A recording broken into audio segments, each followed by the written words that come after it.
knew about the Pfizer investigation for Quick question: Are you currently in a revolutionary chat with Tiermont? Are you currently in a revolutionary chat with? No. Why don't you answer my question, James? I will answer your question after you answer mine. Why did you? That's a tautology. I don't have to answer your irrelevant questions. I don't have to. Because when this goes before a jury, you're not going to be able to yell and scream at a judge and tell him to answer your questions. Publication of private facts, defamation, is unlawful, Christian Hartsock. You can't publish people's private medical records. Do you understand? You cannot publish people's private medical records. The fact that you are unable or unwilling to condemn someone publishing R.C. Maxwell's wife's medical records says so much about you. You can't sign a conflicts of interest policy at a nonprofit and then invest in companies and not disclose it. You can't do that.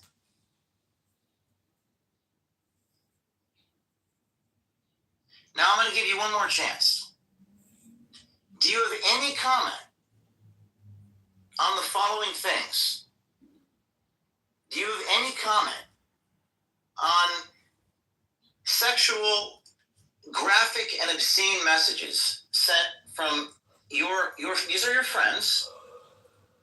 Do you have any comment on the attorney of Project Veritas fabricating an allegation according to the pregnant lady?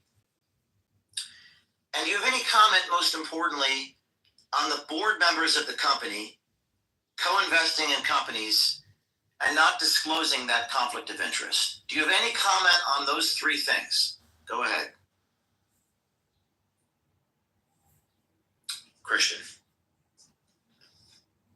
And you have no proof that Julia fabricated anything, except what she didn't fabricate was you verbally abusing her in front of people, whether it was someone's sandwich or not. Why do you laser? All right, get him off the air. Were they talking? Get him off the air.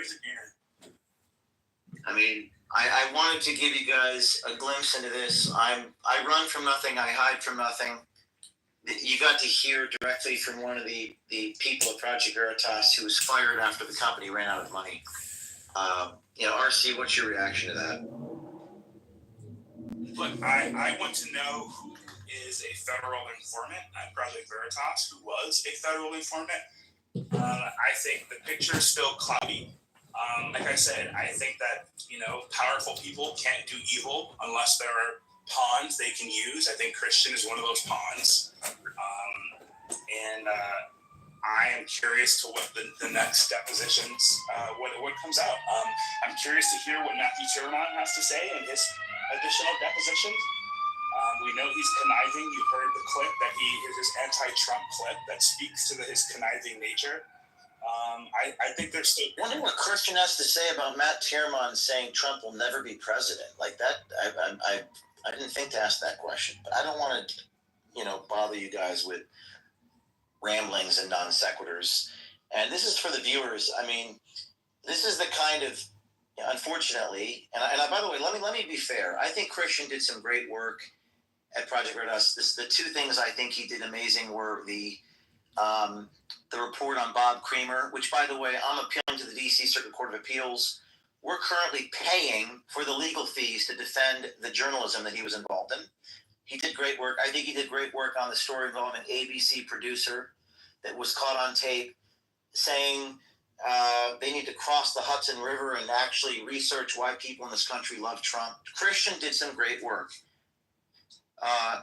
Unfortunately, Christian Hartsock fell a victim to, he wanted more credit, and he became, I believe, resentful and quite vindictive after he was not given the credit as an undercover journalist. And that turned into a kind of vindictiveness and a kind of resentment.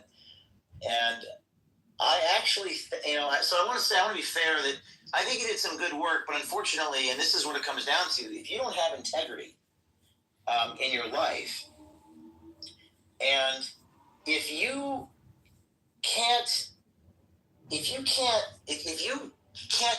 condemn what we're talking about here, and if you can't take a stance, then it doesn't matter.